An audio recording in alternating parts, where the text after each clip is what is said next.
에스겔서 21장. 여호와의 말씀이 또 내게 임하여 가라사대, 인자야, 너는 얼굴을 예루살렘으로 향하며 성소를 향하여 소리내어 이스라엘 땅을 쳐서 예언하라. 이스라엘 땅에서 이르기를, 여호와의 말씀에 내가 너를 대적하여 내 칼을 집에서 빼어 의인과 악인을 내게서 끊을지라. 내가 의인과 악인을 내게서 끊을 터이므로 내 칼을 집에서 빼어 무릇 혈기 있는 자를 남에서 북까지 치리니, 무릇 혈기 있는 자는 나 여호와가 내 칼을 집에서 빼어낸 줄을 알지라. 칼이 다시 고쳐지지 아니하리라 하셨다 하라. 인자야, 너는 탄식하되 허리가 끊어지는 듯이 그들의 목전에서 슬피 탄식하라. 그들이 내게 묻기를 내가 어찌하여 탄식하느냐 하거든 대답하기를, 소문을 인함이라 재앙이 오나니 각 마음이 녹으며 모든 손이 약하여지며 각 영이 쇠하며 모든 무릎이 물과 같이 약하리라. 보라, 재앙이 오나니 정령 이루리라. 나주 여호와의 말이니라. 지금 우리가 확인하고 있는 내용이 조금 오늘 장이 바뀌게 되어집니다. 장이 아니라 큰 그 주제가 바뀌게 되어지는데요. 그것이 21장서부터 24장까지 흩어질 것에 대한 예언으로 이렇게 점점 구체화되어지고 있습니다. 우리 16장에서 확인한 바에 의해서 하면 하나님께서 이스라엘 백성들을 지금 이 애굽에 있을 때로부터 하나님 앞에 어떻게 범죄를 했다 했는지, 또는 출애굽을 했다 해서 어떻게 범죄를 했다 했는지, 여호수아 이후에 가나안 땅에 들어와가지고 창건될 때에 어떻게 하나님 앞에 불순종했는지, 분국할 때, 그리고 유수에 이르기까지, 지금 유수 1차, 2차 포로가 되어진 상태니까요. 이때까지 전부 범죄에 대해서 지금 고발을 했다 했어요. 그러면 애굽에서 출애굽을 할 때에 10가지 재앙을 통해 가지고 이스라엘 백성들이 애굽에서 섬기고 있던 모든 우상, 이제 그 애굽이 강대한 제국으로서 그들이 섬기는 우상으로 인해 가지고 좀 잘 먹고 잘 살고 있다고 이 사람들이 믿었고, 그렇기 때문에 지금 하나님께서는 이 우상이 너희들로 좀 잘 먹고 잘 살게 하는 것이 아니라, 그래서 하나님의 권능을 보여주시고, 그러므로 이 모든 우상은 거짓말이야. 내가 너희를 인도해내가지고 내가 너희한테 여호와, 오직 한 분이신 그 여호와인 것을 너희들한테 알게 해줄 거야 라고 해서 인도를 해냈음에도 불구하고 우리 이스라엘 백성들은 이 나라를 지금 하나님께 섬겨가신 모든 가정 중에 이거를 전부 불신을 갖다 했어요. 물론 이 우리 구약성경의 내용은 예수님이 오셔가지고 뭐 성육신, 그 다음에 고난, 그 다음에 죽으심, 부활, 뭐 이걸로 해가지고 전부 성취가 되어진 거라고 그랬어요. 지상사역으로 해가지고 예수님 부활해가지고 승천해가지고 나름대로 지금 하나님 우편에 앉아 계시다가 그 다음에 심판을 갖다 하러 오신다고 이렇게 이야기해서 심판하러 오신다. 그래서 이거를 위해 가지고 좀 승천을 쳐서 성령을 보내주셔가지고 이 성령으로 하여금 교회를 창건케 하시고 창립케 하시고 창립되어진 교회를 견인하게 하시면서 끝내 새하늘과 새 땅이 도래토록 하시겠다고 하는 것을 전 성경을 통해서 지금 언약대로 이렇게 성취할 것을 계시가 해주셨어요.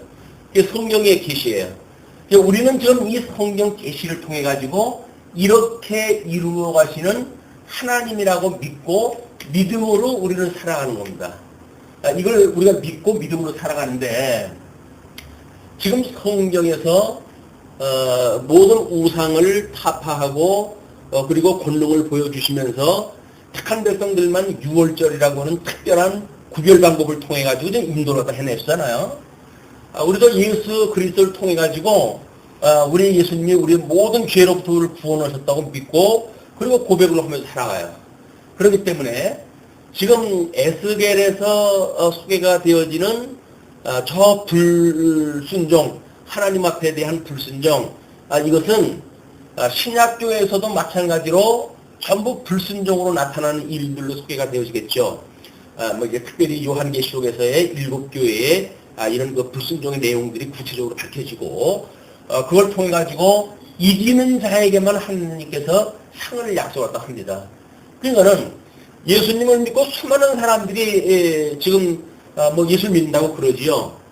그러나 끝까지 가가지고 하나님 앞에 어떤 이 선물을 받기까지는 이게 이기는 자라고 하는 요 범주 안에 있는 사람들만의 이야기예요. 나머지 사람들은 뭐 다 예수를 믿는다고 하고 뭐 문대로 다 이스라엘 백성처럼 이렇게 살죠. 살지만 이들이 이제 끝까지 이기는가에 대한 문제는 과연 환난 가운데 말할 수 없는 지금 환난인데 예수를 믿으면 거의 죽음을 이 목숨을 내놔야 될 이런 그 상황인데 여기서 과연 이기는 자에 속하는가가 우리가 굳건한 믿음 위에 섰는가에 대한 문제예요. 이 믿음이 없으면 우리는 이걸로 해가지고 흔들릴 수밖에 없죠. 이제 흔들릴 수밖에 없고 어떻게 뭐 인간적인 방법을 통해 가지고 그런 뭘 할 수가 있단 말이냐 이렇게 해가지고 노심초사하고 근심 걱정하고 이렇게 살아가는 것이 불신으로 살아가는 성도들의 심리 상태예요. 하나님께서 만사를 이렇게 이루어가가지고 우리로 하여금 이기는 자에게 속해 주신다고 하는 믿음을 갖게 되어지게 되면 우리는 모든 것들이 하나님께서 이렇게 해가신다고 하는 게 믿어지기 때문에 우리의 이 믿음의 신령의 상태는 평강을 누리고 살아가게 되어지겠죠. 이건 지족의 삶을 살아가는 겁니다. 모든 것이 하나님이 섭리하시기 때문에 우리의 지금 상황은 말할 수 없이 신령한 쪽으로 해가지고 나는 족한 상태야. 눈으로 보이는 세계 속에서는 얼마나 나한테 지금 부족한 상태인지 모르지만 그 세속적인 판단을 하지 아니하고 우리의 오직 구유로우신 예수 그리스도가 한 몸을 이루었다고 하는 그런 그 믿음을 가지고 지족의 삶을 산단 말이에요. 이 지족이 없는 불만의 삶이라고 하는 것이 이게 불신앙이에요. 불만족. 불만이라고 하는 것은 결국은 탐욕으로 말미암은 건데 이 탐욕이야말로 우상숭배라고 그러지 않았어요? 우상숭배는 곧 이 탐욕이다. 이 탐욕은 곧 우상숭배다. 이렇게 이제 정의가 되어요. 성경적으로 정의가 되어져 있기 때문에 우리가 무엇인가 만족치 못하다는 이야기는 욕심이 다 차지를 않았다는 이야기고 이 욕심에 대한 이야기는 아직도 우리가 세속적인 우상을 섬기며 살아가는 이런 구약 사람들하고 다를 것이 아무것도 없는 것이다. 그렇다고 한다면 지금 에스겔서의 이 불신앙이라고 하는 것은 우리들의 불신앙과 다르지 않습니다. 그렇게 해야 이제 우리는 주님 앞에서 내가 만족하며 살아갈 것인가 아니면 여전히 뭐 불만스럽고 이렇게 불만스럽기 때문에 나름대로 뭐 시기, 질투, 미움 뭐 이런 걸로 해가지고 온통 파당을 일으키고 하는 걸로 해가지고 이 지옥의 삶을 살 것인가 아니면 예수 그리스도로 말미암아서 하나님 나라의 백성으로 부름을 받았다고 하는 이런 그 믿음으로 인해 가지고 주어진 현재의 모든 삶을 불기둥과 불기둥으로 인도하시는 하나님의 섭리라고 우리가 믿어지기 때문에 현재의 삶을 족하게 믿는가 라고 하는 문제는 신앙생활의 분기점이에요. 우리 신앙생활을 한다고 하지만 욕심으로 가득 찼다는 그런 그 이야기는 아직도 우상을 숭배하는 그런 그 문제이기 때문에 이 에스겔서에서 지금 이런 지금 16장에서 이런 통시적인 관점으로 해가지고 이스라엘 백성들이 죄를 고발을 했단 말이에요. 근데 오늘 그 21장서부터 이제 구체적으로 흩으실 것에 대한 예언이기 때문에 21장, 22장 그 내용의 제목이 21장은 하나님의 칼에 의한 심판이고 22장은 열국의 흩으심으로 심판이라고 하는 제목으로 되어져 있고 그리고 양쪽 괄호 3번으로 해가지고 23장은 그 오홀리바의 심판으로 이렇게 소개가 되어지고 있어요. 심판에 대한 이야기예요. 심판. 우리가 예수를 그리스도로 믿는다고 하는 이런 사건은 우리가 지금 믿음으로 가는가 불신으로 가는가에 대한 두 가지 길이죠. 그냥 믿는다고 한다면 우리는 이쪽으로 가는 것이고 이게 하나님 나라로 갈 것이고 이걸 불신한다고 한다면 우리는 세속적인 모든 가치에 함몰되고 말 거예요. 그렇기 때문에 모든 게 부족하고 모든 게 불만이고 모든 게 시기심으로 해가지고 그 시기심이라고 하는 것이 얼마나 독이 되는지 모르잖아요. 우리들한테. 독이 되어진다는 이야기는 뭡니까? 이게 정갈이 우리들한테 쏜 고통이에요. 이게 다. 지옥의 그런 참혹한 삶이라고요. 신령한 몸으로 봤을 때 우리가 얼마나 그런 세상 권세에 의해 가지고 지배를 당하고 있는가. 하나님께서 천지 창조를 갖다 하셨을 때 1장 28절에 하나님께서 복을 주셔요. 그리고 나라를 약속하다 하셔요. 이때 6째 날까지 만들어 놓은 것이 전부 짐승입니다. 짐승. 그리고 인간을 만들어서 이 약속을 하셨거든요. 그럼 다스리라고 하는 것이 뭘까요? 결국 짐승을 다스리는 이야기예요. 모든 짐승 권세를 다스리는 이야기예요. 그래서 에덴 동산에 가가지고 아담이 모든 짐승의 이름을 지어준 거는 그걸 나름대로 지금 통치를 하고 있는 상태예요. 그런데 저주가 되어진 상태에서는 철저하게 짐승에 의해서 통치를 받게 되어지는 이것이 저주받은 인생사례예요. 짐승에 의해 가지고 뭐 예수를 믿지 않는 사람들은 우리가 이거 뭐 죽기로 하늘에서 작정하셨던 영혼이 없는 영이 없는 짐승과 같다 이렇게 이야기하니까 우리들이 과연 이런 거 불신의 세계를 어떤 관점으로 보고 그리고 그 짐승 권세 아래서 우리가 통치를 받고 있는지. 지금은 북쪽 이스라엘은 아수르에 의해 가지고 완전히 멸망이 되어졌고 궁극되어진 남쪽 유다는 이 지금 이 바벨론에 의해 가지고 1차 포로에 지금 들어져 있는 상태 아니에요? 그러니까 이 세력들을 전부 짐승으로 표현해 주고 있단 말이야. 성경에서는 전부 짐승이에요. 다니엘서에서 보여주는 그런 짐승에 대한 이야기도 전부 이 짐승의 이야기예요.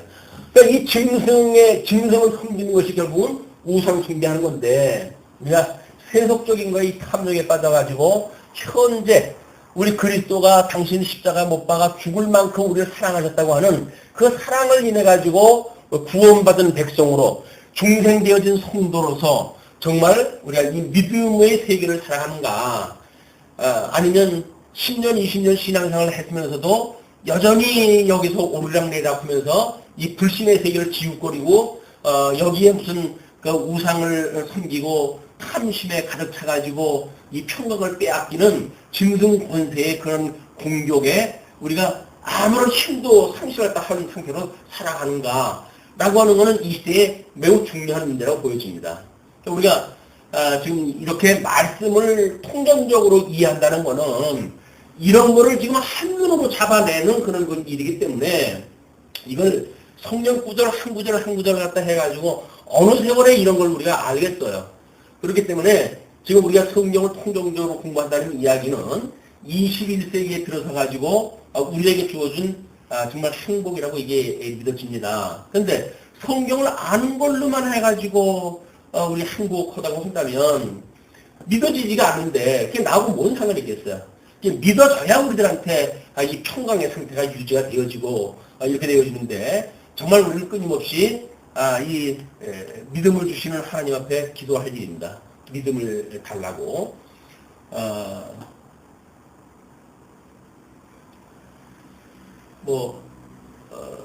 소망이라고 하는 그 이름이 우리나라 순수한 말로 아토라고 그러는데 아토라고 그러는데 아토, 우리나라 말로 아토, 희망, 소망 뭐 이런 것들이 그렇다고 한다면 우리들이 지금은 뭔가 이렇게 아직도 연약해가지고 끊임없는 짐승권세의 공격을 받고 있지만 그래도 우리 주님께서 우리의 대장 되셔가지고 모든 길을 먼저 하셨잖아요. 모든 길을 먼저 하셨어요.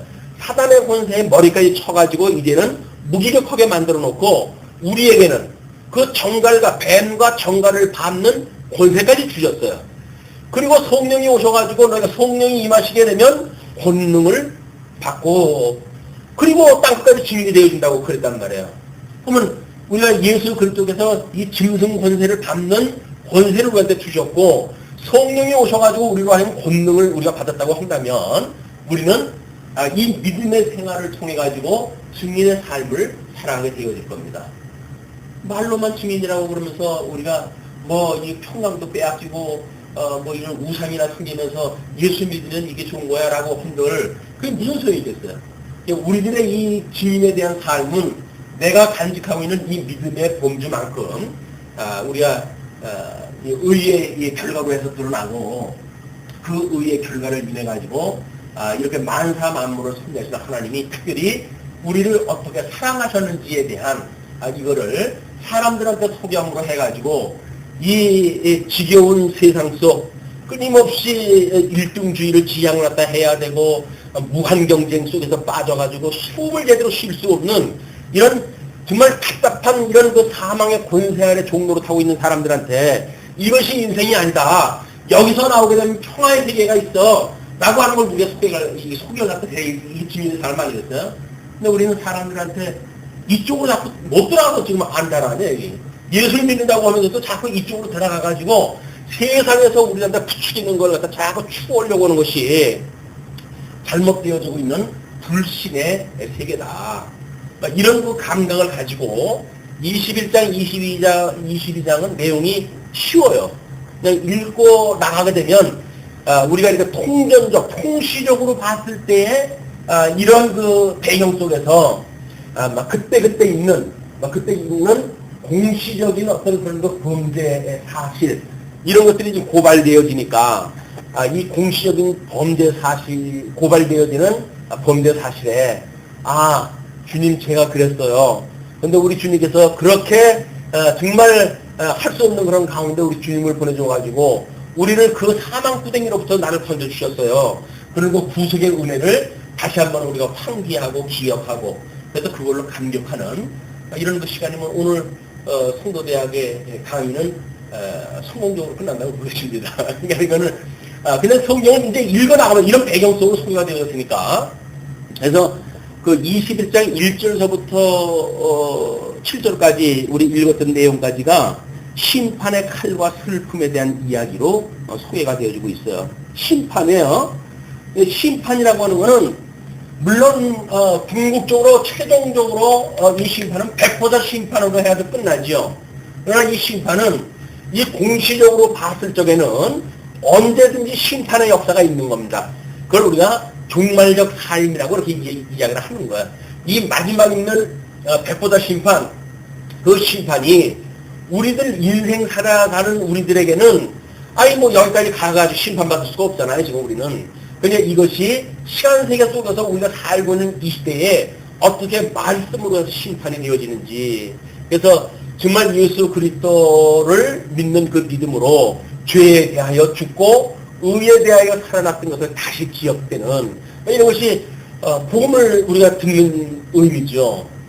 복음을 듣는다는 이야기는 끊임없이 예수 그리스도 안에서 함께 죽어야 될 수밖에 없었던 상황을 우리 인정하고 죄가 죄고 드러남으로 해가지고 오직 하나님의 의로 말미암아 의롭다함을 입었다고 하는 감격을 다시 회복하는 이런 그 시간이 이스라엘 백성들한테 이거를 이제 하나님께서는 뭐 의미를 가지고 지금 예언케 하셨지만 이스라엘 백성들은 아직 때가 되지 않았기 때문에 그렇게 깨닫지 못하는 것 같습니다. 자, 그래서 여호와의 말씀이 또 내게 임하여 가라사대 임자의 너는 얼굴을 예루살렘으로 향하며 지금 이제 북쪽에 가 있는 사람 아니에요? 이 바벨론에 가 있으니까 예루살렘으로 향하고 성소를 향하여 소리내어 이스라엘 땅을 쳐서 예언하다 해라. 이건 전부 특징적인 사건이라 그러죠. 땅을 친다라든가 뭐 이런 그 일들은 그쪽에 있는 사람들도 그것을 보고 하나님의 지금 그 메시지에 귀를 기울일 수 있도록 하는 그런 그 지금 예언 방식이죠.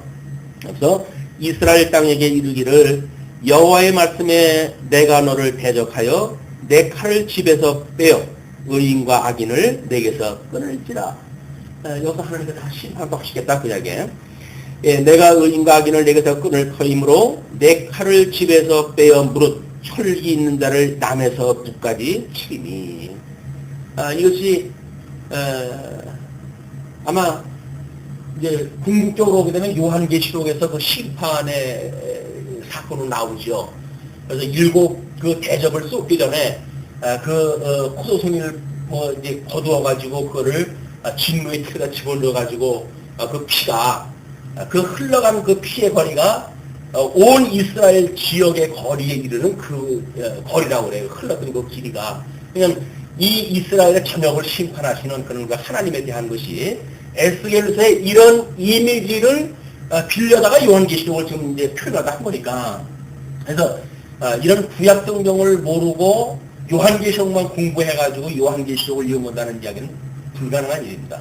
왜? 이런 것이 지금 세기말적으로 이스라엘 백성들의 말기적 현상을 그대로 지금 고발하고 있는 거 아니에요?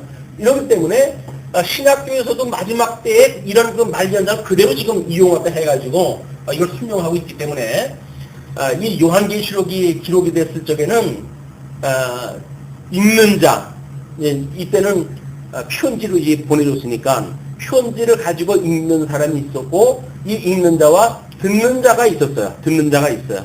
그리고 이거를 행하는 자가 있었어요. 이 사람들이 복이 있다고 이렇게 이야기를 합니다. 그 말씀을 가지고 말씀을 읽고 대중들은 그걸 듣고 그리고 이걸 행하는 이런 그 자들이 복이 있다.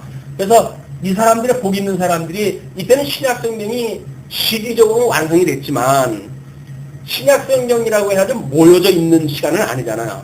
그렇기 때문에 요한계시록의 그 모든 설명 방식은 지금 구약성경의 이거를 잘 알고 있는 사람들한테 메시지를 지금 전하는 거예요. 그냥 이 요한계시록을 듣는 사람들은 지금 구약성경의 이런 흐름이라든지 이런 그 내용이라든지 이런 걸 잘 알고 있기 때문에 그냥 자연스럽게 그 이야기를 듣기만 해도 무슨 뜻인지를 알았던 거예요.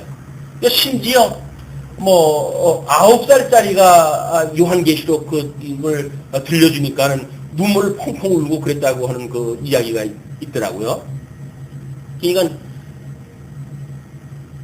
지금 구약성경의 배경을 얼마만큼 아는가는 모형적으로 보여준 거기 때문에 실체적으로 이루어지는 걸 이해를 하려면 모형적으로 보여준 걸 우리가 이해를 해야 되겠죠. 이런 그 관점에서 에스겔은 그런 그 의미로 또 매우 중요합니다. 물론 모든 구약성경이 그런 그 의미가 있지만, 자 그러면서 무릇 혈기 있는 자는 나 여호와가 내 칼을 집에서 빼어낸 줄을 알지라. 칼이 다시 고쳐지지 아니하리라 하셨다 하라.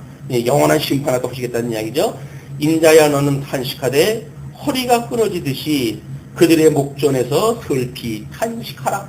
이게 중보자의 아픔인 거야. 예루살렘을 보면서 예루살렘아 예루살렘아 하면서 우셨던 우리 주님의 그런 그 모습이야말로 지금 세상이 어떠한 건지를 모르니까 이제 정말 이 어둠의 세상이 끝장이 나고 예수님이 돌아가신 뒤에 얼마 있으면 예루살렘이 완전히 박살이 나고 그리고 온 이스라엘 백성들이 사방팔방 흩어져야 되는 이런 절대절명의 상황인데도 불구하고 사람들은 그걸 인지를 못하잖아요. 그냥 이 눈에 보이는 세상이 영원하다고 생각이 드니까 오신 예수님을 배반하고 배적하고 십자가 못 박아 죽이고 하는 그 일들이 만들어지는 거예요. 예수님이 당신을 죽일 사람들인데도 불구하고 그 이스라엘 민족을 보고 불쌍하다고 묵시잖아요. 이게 중보자의 그런 그 심정이다. 이게 얼마나 복음을 모르는 자들에게 느껴야 되는 이런 긍휼한 마음이 없이 우리가 어떤 전도한다는 이야기는 불가능해요. 근데 우리는 이 말씀을 가지고 자랑 삼아 전도를 하려다가 이제 누구 한번 걸려봐라 내가 이제 이렇게 해가지고 우리 한때는 기차 여행을 한다든지 그러면 옆에 좌석에 누가 내 옆에 파트너가 되는지 이렇게 해가지고 성경을 가지고 박살내리라 이런 그 쓸데없는 의욕심을 가지고 이제 신앙생활을 했던 것이 기억이 나요. 그런데 정말 우리가 전도한다는 이야기는 예수 그리스도의 심정으로 이게 되어지는 거다. 긍휼한 마음을 가지고 알면 그 사람들이 왜 이러고 살겠어요. 여기서 모르니까 이러고 사는 건데 그냥 나는 이것을 안다고 한다면 이것이 불쌍하게 보여될 것이지 이걸 우리가 추구하고 끊임없이 따라가야 될 것이 아니라고 하는 건 너무 자명한 거야, 이게. 우리가 이거로부터 자유로워진 사람들인데, 그래서 은혜의 감동을 하나님 앞에 감사하고 사는 사람들인데, 그런데도 불구하고 아직도 이쪽 거에다 기웃기웃한다는 이야기는 성도로서 자존심 상하는 일들입니다, 이게. 자, 이렇게 했을 때 그들이 내게 묻기를 내가 어찌하여 탄식하느냐 이렇게 하거든 대답하기를 소문을 인함이라. 그 소문이 뭐냐면 재앙이 오나니 각 마음이 녹으며 모든 손이 약하여지며 각 영이 쇠하며 모든 무릎이 물과 같이 약하리라. 간단히 썰어내져가지고 이쪽에서 살아가는 모든 사는 사람들의 그 힘이라고 하는 거는 무릎으로부터 나온다고 그래. 이건 연세가 드시게 되면 일어날 때 애구구구 하면서 팔을 짚고 일어나는 것이 무릎이 힘이 약해지기 때문에 그러는 거예요. 그걸 지금 이 묘사가 딱 하는 겁니다. 모든 무릎이 물과 같이 약하리라. 뭐라? 재앙이 오나니 정령기입니다. 나주 여호와의 말입니다 하라. 이제 여호와의 말이라 그래 예언을 하라는 거죠. 그러면서 8절로부터 24절까지 살육의 칼인 바벨론 침공을 심판을 이야기를 해요. 여호와의 말씀이 또 내게 임하여 가라사대 인자야 너는 예언하여 이르기를 여호와의 말씀에 칼이여 날카롭고도 마강되었도다. 날카롭고 마강되어졌다고 하니까 날카로운 것은 여기 뒤에 설명을 해 그렇게 이야기를 해요. 그 칼이 날카로움은 살육을 위함이요 마강됨은 번개같이 되기 위함이니 이건 마치 그 칼을 휘둘렀을 때 반짝반짝 빛나는 그런 칼로 해가지고 칼질을 갖다 했을 때 그런 그 모습을 번개가 치는 걸로 이거 비유를 갖다 해가지고 극적히 이루어진다 그런 거 이야기죠. 우리가 즐거워하겠느냐? 내 아들의 홀이 모든 나무를 업신여기는 거다. 이거는 이 바벨론은 하나님께서 세우신 세력이에요, 이것도. 하나님께서 이 대적을 갖다 하나님께 들어 쓰시는 거예요, 지금. 그거를 지금 하나님께서 들어가지고 쓰는데, 그런 내 아들의 홀, 이런 것들이, 자기가 지금 이 어떤 영향권에 있는 모든 나라들, 이런 그 나라에 그런 것이 미치기 때문에, 모든 나무를 업신여기는 도다.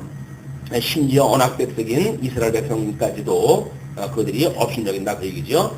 그 칼이 손에 잡아 쓸만하도록 마강되되 살육하는 자의 손에 붙이기 위하여 날카롭고도 마강되었도다 하셨다 하라. 인자야 너는 슬피 부르짖어 슬피 울지어다. 이것이 내 백성에게 임하여 이스라엘 모든 백성에게 임함이로다. 그들과 내 백성이 함께 칼에 붙임바 되었으니 너는 내 넓적다리를 칠지어다. 이제 어떤 애통하는 그런 그 표현을 갖다 이야기를 하는 거죠. 그러면서 이것이 시험이라. 만일 업신여기는 홀이 없어지면 바벨론이 없어지면 어찌할꼬? 그런 그 이야기에 나주 여호와의 말이니라. 그러므로 인자야 너는 예언하며 손뼉을 쳐서 칼로 3번 거듭 씌우게 하라. 이런 것들이 얼마나 지금 강력한 이런 그 공격이 있을 거를 표현을 갖다 하면서 이 칼은 중상케 하는 칼이라 밀실에 들어가서 대인을 중상케 하는 칼이로다. 내가 그들로 낙담하여 많이 엎드러지게 하려고 그 모든 성문을 향하여 번쩍번쩍하는 칼을 베풀었도다. 오호라 그 칼이 번개 같고 살육을 위하여 날카로웠도다. 지금 심판을 할 때마다 우리가 이제 여기서 심판은 공시적으로 해가지고 지금 이루어진다고 하는 이 심판, 우리 어떤 현시적인 심판이라고 하는 것은 말씀으로 심판하네. 말씀으로. 이 말씀을 들었을 때 비로소 우리는 우리가 얼마나 죄인인 것을 깨닫게 되어지기 때문에 이 심판이 이거로부터 죽어야 되는 거죠. 그리고 하나님의 의로부터 우리가 살아나야 되는 이런 말씀의 운동력이 지속적으로 이게 만들어지는 거예요. 영혼이. 우리가 육신의 장막을 벗어버릴 때까지 끊임없이 일용할 양식을 먹는다는 이야기는 우리 죄를 깨닫는다는 이야기예요. 주기도에 보게 되면 일용할 양식을 주옵시고 그래 놓고 나오는 것이 뭐예요? 우리가 우리에게 죄진 자를 사하여 준 것처럼 우리 죄를 사하여 주옵시고 사죄의 문제예요. 그리고 우리가 하여금 시험에 들게 하지 마시고 악에서 구하여 주세요. 라는 이야기예요. 말씀을 듣는다는 이야기는 끊임없이 여기로부터 죽겠다고 하는 그런 선언입니다. 고백입니다. 그래서 우리는 이 말씀이 이 이후의 것만 듣게 되어지니까 부활 이후의 사건, 우리 주님께서 모든 만왕의 왕이 되셨다. 우리의 대장이 되셨다. 그런 거는 나를 당할 자가 없어. 라고만 우리가 생각을 하는데 여기서 죽지 않고 이쪽으로 갈 수가 없어요. 여기서 죽는 것만큼 가는 거기 때문에 끊임없이 우리들이 그러니까 기도할 쪽에도 그러는 이야기죠. 모든 불만족스럽다든지 뭐 어떤 그런 어떤 갈등이 있었다든지 하는 그런 것들을 다 해결하고 기도하라는 이야기예요. 그렇게 해야 이거로부터 죽고 이쪽에 그걸 우리가 소망으로 바라보고 기도를 하는 거지. 여기서 끊임없는 칼nog 속에 있으면서 이거 주세요 저거 주세요 이라고 이야기를 하게 되면 하나님은 다 심판날 쓸어버릴 것들인데 뭐가 아쉽다고 하나님께서 이걸 주신다고 그러겠어요. 그냥 한국교회가 아직도 무슨 교회 와가지고 11조를 내면 복을 받아가지고 잘 산다고 하는 이런 기복주의에 빠지게 되면 그 신앙생활은 성경이 말하고 있는 신앙생활이 아닌 거예요. 우리가 예수 그리스도로 말미암아 이거 전부 이게 육신의 소욕, 제어되어져야 될 그런 어떤 욕심들이지 성령의 소욕을 인해 가지고 이걸 제어시키고 압제하고 누르고 통치하고 다스리고 해야 될 그런 그 영역이지 결코 우리가 여기에 절할 그런 그 대상들이 아니다. 그러면서 그 15절 내가 그들로 낙담하여 많이 엎드려지게 하려고 그 모든 성문을 향하여 번쩍번쩍하는 칼을 베풀어서가 오호라 그 칼이 번개 같고 살육을 위하여 날카로웠도다. 하나님께서 준비하셨던 것들이 멀리 있는 게 아니에요. 멀리 있는 게 아니에요. 우리 예수님께서도 우리들한테 이야기하기를 너희들이 뭐 내일 어디 가서 무슨 장사를 했다 하고 뭘 어떻게 하겠다라는 그런 얘기 하지 말라 그 이야기예요. 오늘 지금 있는 자리에서 하나님의 은혜를 깨닫지 아니하고 내일 어디로 가가지고 돈을 벌고 뭐 창고를 짓고 물건을 쌓아놓고 하는 거면 네가 그거 하지 마라 그 얘기죠.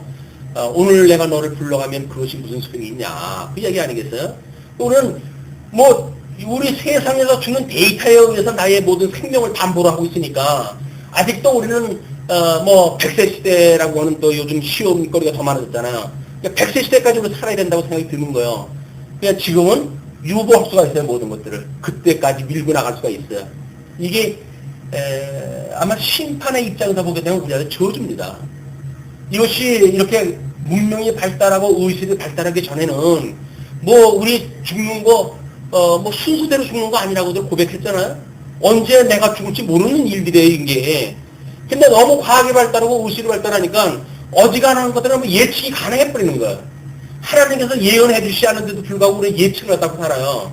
그 예측이 사망 권세가 주는 이게 전부 예언들입니다. 너는 이렇게 살 수가 있어. 라는 그 예언을 믿고 우리가 살아가는 거예요. 근데 만약에 우리 하나님 말씀을 믿고 믿음 안에 살아간다고 한다면 오늘 걸로 우리가 만족해져야죠. 내일 걸로 해가지고는 다만 하나님의 어떤 소망을 주는 일이지 어떤 여기서 부를 더 축적시키고 아니면 죄로부터 조금 유보시키고 나의 게으름과 나태함과 뭐 이런 것들을 정당화하는 걸로 해가지고 우리가 내일을 기약한다는 이야기는 아무런 의미가 없어요. 오늘 지금 이 순간이 하나님 앞에 살아가는 그냥 현재고 이게 다 한 거예요. 내일 어떻게 될지 어떻게 알겠어요 우리가. 하나님 불러가지고 그만이지. 근데 내일을 기약을 했다 하기 때문에 오늘 못하면 내일 하지 라는 생각이 드는데 신앙생활이라고 하는 거는 내일이 아니라 지금의 문제다. 꼭 지금 지금은 구원 받을 만한 때라고 이야기를 우리가 지난 시간에 공부를 했다 했는데 맞아요. 구원 받을 때예요. 지금이 구원 받을 때지.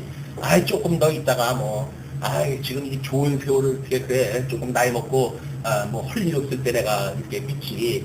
그 이야기들은 좀 부도예요. 아무런 의미가 없어. 네, 그러면서 카라 모이라 우향하라 하물을 차리나 좌향하라 향한 대로 가라. 그래서 조직적으로 집단적으로 지금 공격을 때 해오는 그런 지금 바벨론 군대의 이런 그 세력들을 보여줍니다. 그러니까 지금 우리나라에서 공격하는 거는 뭐 어떤 뭐 이렇게 이 문명이 어두웠던 시대에 우리를 시험하던 정도의 그런 대적들이 아니에요. 지금은 모든 일반 학문이 하나님이 없다고 하는 사상 아래서 만들어진 철학들이에요. 그 철학과 세계관을 가지고 지금 우리가 운영되어져 가고 있는 거거든요. 지금 현대 모든 세계가. 그러니까 하나님이 없다고 만들어 놓은 사람들의 세계관에 우리가 이걸 인정한다고 한다면 우리 세계관을 버려야겠죠. 우리 주관자이신 대주제되신 주님께서 만사 만물을 통치하시는 분이라고 하는 이런 우리들의 세계관은 지금 이렇게 어떤 하나님이 없다 하는 자들이 만들어 놓은 세계관과는 질적으로 다른 거예요. 그래서 지금 모든 시스템은 이걸로 지금 작동되어지고 있으니까 우리가 이런 그 미혹거리에 끊임없이 지금 노출되어져 있다. 그리고 일반 학문도 지금 어떤 통합 학문이니 뭐니 해가지고 인문과학과 자연과학이 묶여가지고 그러니까 이게 어줍지 않은 성경 실력을 가지고 있는 사람들에 대해서는 이 대항할 방법이 없어요. 지금 항어를 지어가지고 조직적으로라도 우양우 자양우 해가면서 공격을 다 해오기 때문에 이거를 나름대로 우리 주님께서 주님의 몸된 교회를 어떻게 항우를 짓고 지금 살아가게 하시는가. 이 출애굽에도 광야했을 때 이 처음에 나와가지고 있던 사건이 뭐예요? 이드로에 의해 가지고 이건 너 그렇게 해가지고 너 혼자 그러다 죽는다. 그냥 1000부장, 100부장, 50부장, 10부장, 5부장을 지어가지고 그 사람들이 할 거는 그 사람들이 하고 그리고 그 사람들이 해결 안 되는 건 네가 해야지. 네가 뭐 이렇게 모든 사람들 다 한다고 한다면 넌 얼마나 죽어. 이게 좀 우리 시대적으로 봐가지고는 대통령이 아마 경제 3개년 계획에 대한 거를 이제 발표했다 했어요. 근데 들리는 이야기에 의하면 기재부에서 몇 달 동안을 밤잠 하면서 연구를 해가지고 올렸답니다. 그랬더니 대통령이 전부 퇴절라 그랬대요. 이거밖에 안 되냐? 내가 직접 한다. 직접 했다는 거예요. 네. 또 통일 그런 것 때문에 지금 위원회를 갖다가 이제 당신 밑에다가 이제 주신다고 그렇게 하는데 당신 밑에 통일부가 있잖아요. 그러니까 부서라든지 시스템이라든지 조직이라든지 온 국민이 뭔가를 작동시켜가지고 만들어져가는 나라가 아니라 대통령 혼자 무엇인 걸 해갈 수밖에 없는 이런 시스템으로 만들어간다는 이야기는 정말 이 엄청난 모든 분야가 지금 분할되어지고 복잡해지는 현대에서 살아가면서 우리는 불행한 그 민족인지 몰라요. 사람들이 자기가 소견 좋은 대로 뭔가 능력을 개발을 갖다 하고 할 수 있는 역량을 발휘하고 그런 그 때가 아니라 지시를 받아가지고 지시에 대로만 이게 살아간다고 한다면 이게 20세기의 사건이 아니잖아요. 이게 전근대적인 사건이지. 그런 일들이 아직도 우리 이 대한민국이 그런 문화의 정도라고 한다면 대한민국은 갈 길이 아직 멀죠. 멉니다. 그러나 이제 주님의 몸된 교회도 마찬가지예요. 주님의 몸된 교회가 목사 한 사람이 예를 들어가지고 다 하고 그러면 다른 사람들 시키는 것만 하고 이렇게 된다는 이야기는 주님의 몸된 교회의 어떤 살아있는 조직이 아니잖아요. 1인 체제 안에 모든 것들이 좀 작동이 되어진 거지.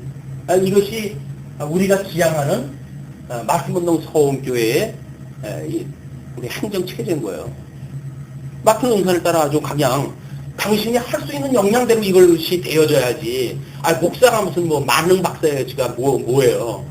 그래가지고 전문가들 앞에 아주 주름 잡고 이렇게 하는 것이 이거 웃기지 못할 그 목사들이 하는 일이란 말이에요. 아니다. 다 하나님이 주신 은사를 받게 되어지게 되면 그분들이 갖는 전문 그 지식들이 있어요. 그런 걸 가지고 다 할 수가 있고 그래야 그 조직이 각자가 참여하는 조직이 되어지지. 피동적이고 수직적이고 이런 그 조직들은 성경에서 말하고 있는 조직이 아닌 거야. 지금 이런 이 대적들이 어떠한 양상으로 공격해오는지 모르게 되면 우리는 정근대적인 그런 그 세계관에 갇혀가지고 마치 그러면 될 거라고 생각이 들지요. 근데 그건 시대착오적인 이야기다.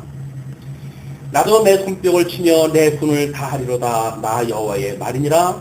하나님께서도 그렇게 하시겠다는 거예요. 그러니까 하나님께 주관해가지고 지금 그 바벨론 세력들을 쓰시는 건데, 하나님께서는 나도 그렇게 하는 것, 그걸 손뼉을 치시고 내 분을 다한다고 이렇게 이야기하시는 걸로 보아가지고는 하나님의 선한 뜻이 좀 이루어지고 있는 거죠. 그래서 여호와의 말씀이 내게 임하여 가라사대 인자야 너는 바벨론 왕의 칼이 올 두 길을 한 땅에서 나오도록 그리되 곧 성으로 들어가는 길머리에다가 길이 나뉘는 지시표를 하여 칼이 암몬 족속의 랍바에 이르는 길과 유다 경고한 성 예루살렘에 이르는 길을 그리라. 세 갈래 길을 갖다 그리라는 거예요. 그러면 이쪽은 바벨론이 쳐들어오는 그 길이고 이쪽은 예루살렘이 있는 길이고 이쪽은 지금 그 암몬 족속이 있는 그런 그 길이에요. 이쪽으로 해가지고 여기다 표시대를 갖다 씌워가지고 이렇게 갖다 해라 그 얘기죠. 또는 지금 암몬이 나름대로 바벨론하고 뭐 비유를 맞추기 위해서 예루살렘을 갖다 이제 치는데 척결을 갖다 하고 이렇게 해가지고 자기는 미흡치를 갖다 하겠다고 하지만 하나님께서 그 공격은 이미 예루살렘과 암몬과 다 있는 거야. 암몬도 멸망을 받을 수밖에 없는 거죠. 그래서 같이 칼이 암몬 족속의 랍바에 이르는 길과 유다 경고한 성 예루살렘에 이르는 길을 그리라. 바벨론 왕이 갈래길 곧 두 길머리에 서서 점을 치되, 이제 점을 치는 방법이 이제 소개가 되어진다. 살들을 흔들어. 그걸 산통이라고 그러죠. 우리科学적인 그런 우리들의 방법은 산통에. 그래서 산통 깨닫다고 그렇게 이야기하잖아요. 통에다 이 살을 넣어가지고 뭘 뽑아내는 방법이 이제 그게 산들을 흔드는 방법이고, 우상에게 물어요. 또. 이 우상한테 이리 갈까요? 저리 갈까요? 여기 묻는 거예요. 그렇게 하고 뿐만 아니라 희생의 간을 살펴서, 이제 희생의 간이라고 하는 거는 우상한테 바쳤던 제물을 쪼개가지고 간의 상태를 봐가지고 점에 기름을 갖다 이제 친다고 그래서 이제 그때는요. 그냥 이 우상 앞에 드렸던 제물에 배를 갈라가지고 간을 끄집어내가지고 점을 친다고 이야기해요. 간을 살펴서 오른손에 예루살렘으로 갈 점괘를 얻었으므로 공성태를 베풀며 입을 벌리고 살육하며 소리를 높여 외치며 성문을 향하여 공성태를 베풀고 토성을 쌓고 운대를 세우게 되었나니. 어떤 그림이 그려지십니까? 이제 공격해오는, 우리가 만약에 이 예루살렘 성 안에 있다고 생각을 하고 바벨론이 점을 치고 지금 공격을 갖다 해왔을 때 그 양상, 여기서 보여주는 그 양상이 어떤 모습이에요? 입을 벌리고 살육하며 소리를 높여 외치며 성문을 향하여 공성대를 베풀고 토성을 쌓고 운대를 세우는, 이런 지금 집중적인 공격의 양상이 뭡니까? 마치 우는 사자와 같이 덤벼드는 그런 그 양상을 우리가 보잖아요. 그런데 우리는 아직도 여기에서 이 죄악 가운데 있으면서도 그걸 감지를 못하는 거예요.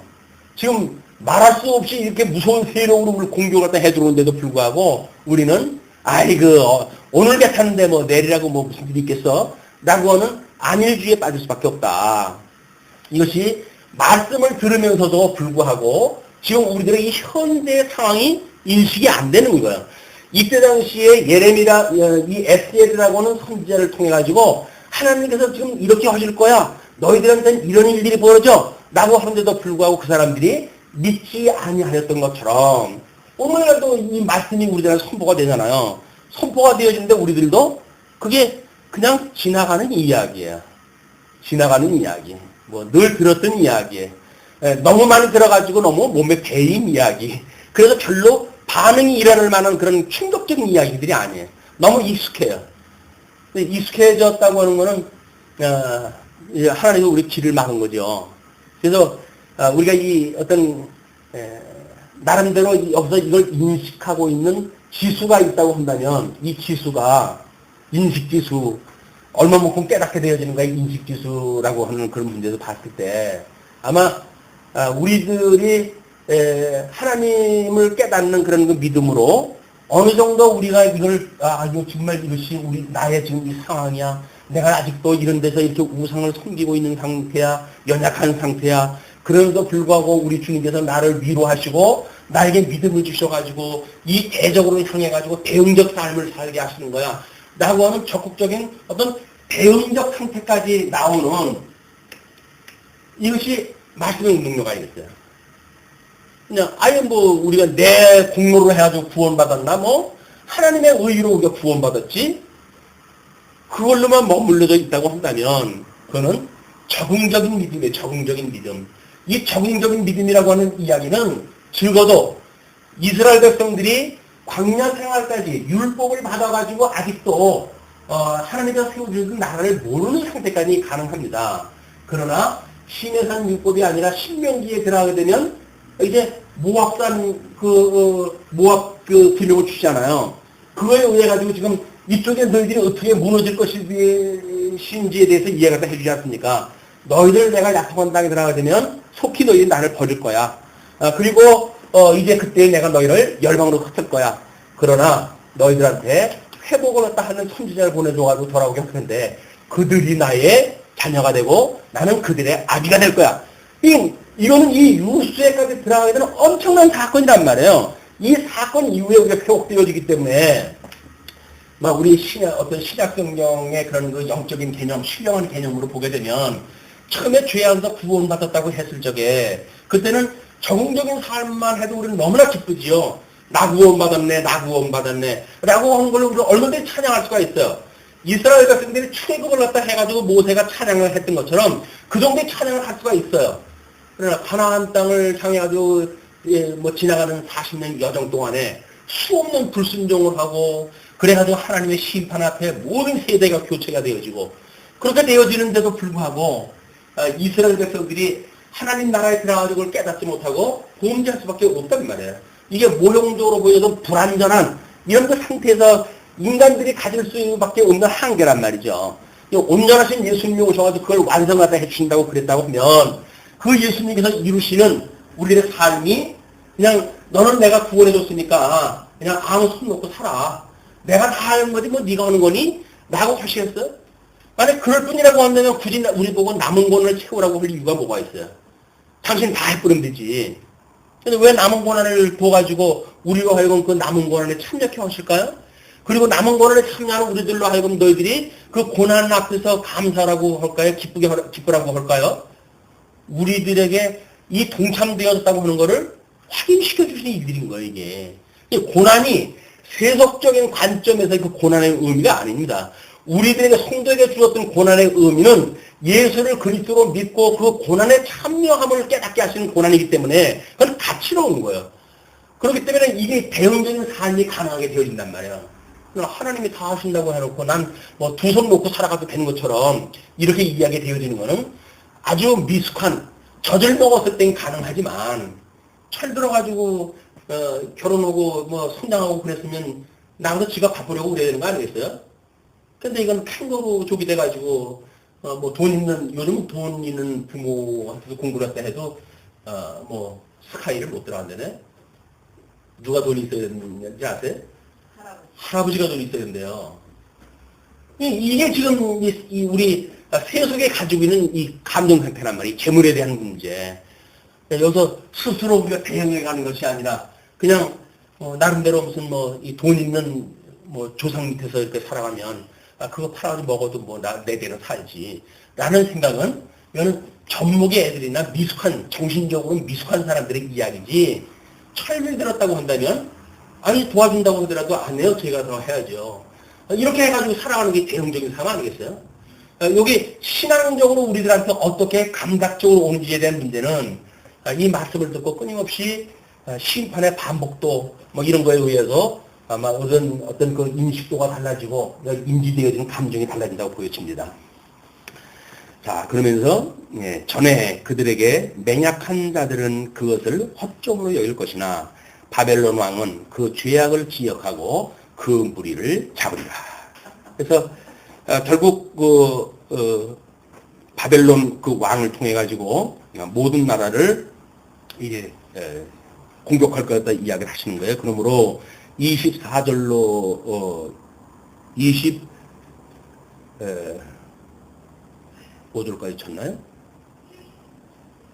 25절로 27절로 시드기야에게 내릴 심판선언이라고 이렇게 이야기했다 했는데, 그러므로 나 여호와가 말하노라. 너희의 악이 기억을 일으키며 너희의 건과가 드러나며, 모든 그런 과오들이 다 드러난다는 이야기죠. 그리고 너희 모든 행위의 죄가 나타났도다. 너희가 기억한 바 되었은즉 그 손에 잡히리라.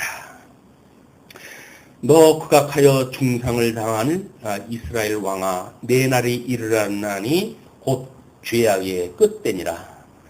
나 주 여호와가 말하노라. 관을 제하며 면류관을 벗길지라. 그래서 이미 모든 왕권이 이제 없어지고 이제 시드기야가 끌려가는 그런 그 심각한 상태를 설명하다 하는 거죠. 그러면서 그대로 두지 못하리니 낮은 자를 높이고 높은 자를 낮출 것이니라. 내가 엎드러뜨리고 엎드러뜨리려니와 이것도 다시 잊지 못하리라. 마땅히 얻을 자가 이르면 그에게 주리라.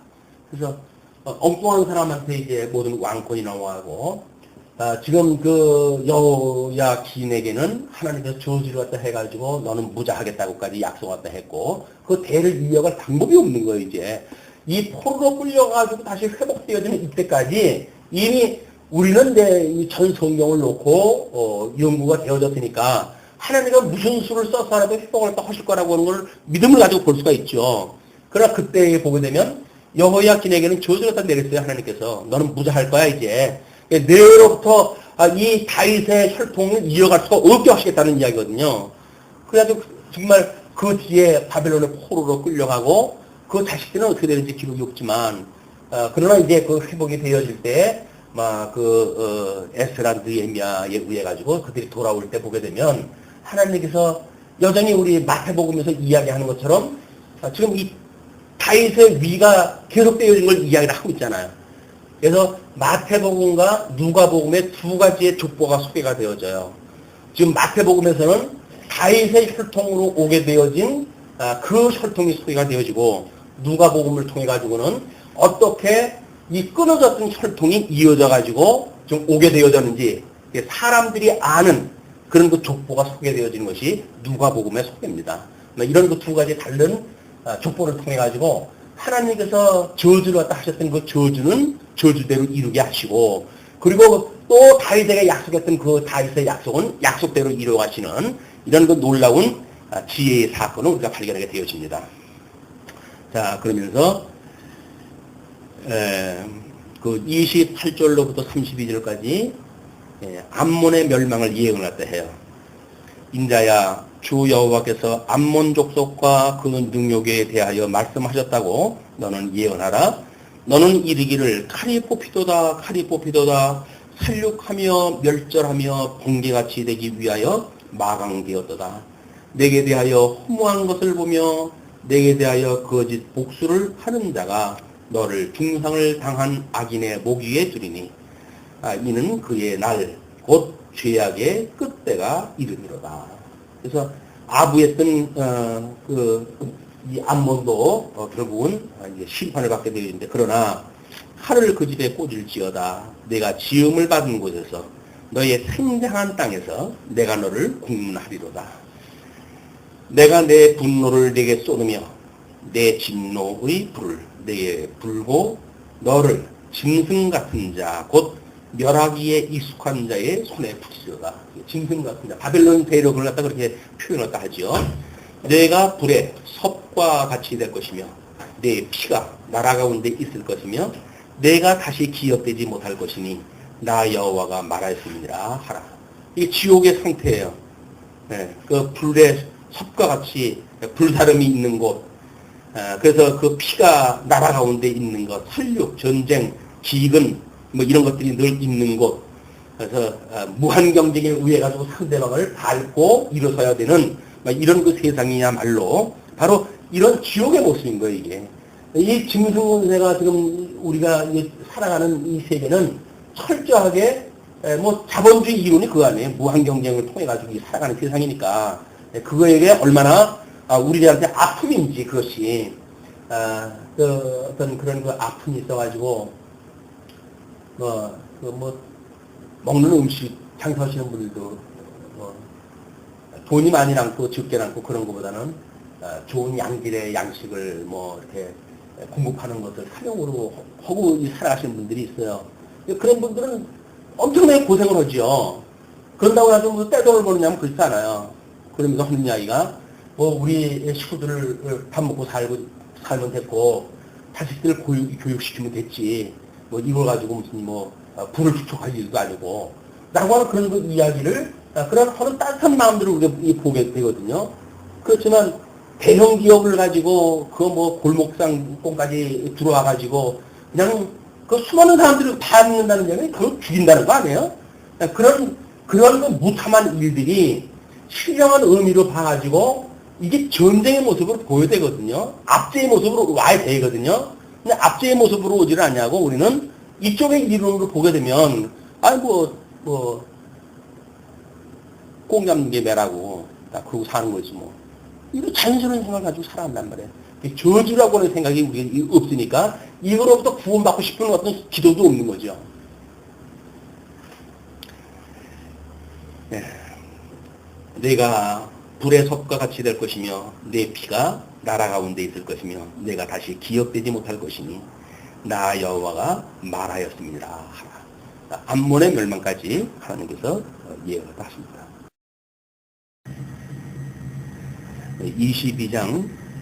22장은 흩어질 것으로 심판하시는 내용이 소개가 되어지는데 1절로 5절까지 심판이 촉박함에 대해서 예언을 합니다.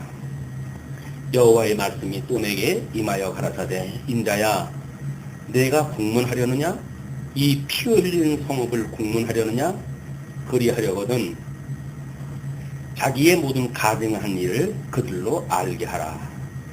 너를 이르기를 주 여호와의 말씀에 자기 가운데 피를 흘려 벌받을 대로 이르게 하며 우상을 만들어 스스로 더럽히는 성아 내가 흘린 피로 인하여 죄가 있고 내가 만든 우상으로 인하여 스스로 더럽혔으니 내 날이 가까웠고 내 연한이 찼도다. 그러므로 내가 너로 이방의 능욕을 받으며 망국의 조롱거리가 되게 하였노라. 그러니까 지금 심판이 촉박하고 국문을 떠하려고 한다면 그들이 해야 될 일들을 그들로 알려 하라는 이야기죠. 이게 회개의 역사입니다. 우리가 하나님께서 우리를 부르시게 되면 이 소명되어지면 우리가 하나님의 중생을 시키잖아요. 그러니까 중생이 되어졌을 때 비로소 우리가 죄 있는 걸 깨닫게 되기 때문에 회개의 역사가 만들어집니다. 회개를 보고 우리 하나님께서 믿음을 주시고 이 믿음을 보고 의롭다고 칭해 주시고 이 칭의를 한 우리들을 양자를 품으시는 것이 하나님이 우리를 섭리해 가시는 그런 그 구속의 서정이란 말이에요. 그러니까 만약에 우리가 예수 그리스도로 중생이 되어졌다고 한다면 끊임없이 우리 죄에 대한 건 알아요. 그러니까 그래서 상대방한테 우리가 말 한마디를 잘못했던 것이 어떻게 화전이 되어져 가지고 상대방의 심장에 꽂아가지고 피를 흘리게 되는지를 우리가 아는 거예요. 야고보에서는 이제 우리 세치 혀를 조심하라고 이렇게 이야기를 하는데 그 말 한마디가 상대방한테 어떤 상처가 되는지를 모르고 우리가 이제 뭘 하잖아요. 이야기를 하고 그러잖아요. 그냥 그 이야기가 우리가 이 예수 그리스도로 말미암은 성도들의 어떤 관계라고 한다면 어떤 암수를 품고 이야기를 하지 않겠죠. 이 암수를 품다는 이야기는 한번 살짝 꽈가지고 상대방을 공격을 하다 하는 거거든요. 이게 성도 간에는 이런 그 교제가 아니다. 할 수만 있으면 우리가 어떻게 덕을 세워갈 것인가에 대한 뭐 이런 수많은 그런 그 사례들이 우리 서신서에서 이제 주님께서 해가시는 길로 소개가 되어졌으니까 그래서 사랑과 희락과 화평, 오래 참음, 자비, 양선, 온유, 절제, 충성 이라고는 성령의 감동을 받고 우리들이 어떤 이런 관계의 이야기가 오고 가고 그러면 이게 상처가 안 되죠. 그런데 형식적인 걸 가지고 이야기를 하게 되면 이쪽에 불리한 걸 가지고 공격을 하다 할 수밖에 없어요. 그러니까 상대방은 그 한 대를 맞고 피를 철철 흘리는데 본인은 뭘 했는지도 몰라. 그리고 나중에 이제 주님께서 물어보죠. 너 그렇게 내 사랑하는 지체에다 피를 흘리게 할 수가 있어? 그럼 뭐라고 그럴 거예요? 자기가 모르는데. 아이고, 주님, 제가 언제 그랬어요? 생사람 잡네. 주님한테 그럴 거예요. 생사람 잡네. 제가 언제 그랬어요? 이렇게 이야기할 거라고요. 말씀을 들을 때 우리가 어떠한 화전을 날려가지고 상대방을 갖다가 공격을 갖다 했고 피를 철철 흘리게 만들었는지, 이 고통이 어떤 고통을 주었는지 이런 걸 감지하지 못한다는 이야기는 아직도 이 말귀를 모르는 어린아이 수준이라고 한다면 뭐 시간이 가고 어느 정도 철이 들고 그러면 깨달아지겠죠. 근데 10년 공부하고 20년 공부하고 신앙생활로 해가지고 이골이 났다고 하면서도 끊임없이 우리가 어떤 상대방에 대해서 상처를 다 주는 그런 문제들이 있다고 한다면 하나님 앞에 우리가 이런 말씀을 듣는다고 했을 때 그걸 회개에 먼저 드러나도록 해라. 그런 그 이야기죠. 그래서 그런 걸로 인해 가지고 결국 내가 너로 이방의 능욕을 받으며 만국의 조롱거리가 되게 하였노라. 이게 같은 원리예요. 이것으로 해가지고 뭐 네가 스스로 높은 세우지 마라. 또 잔치에 있게 되면 상석을 앉지 마라.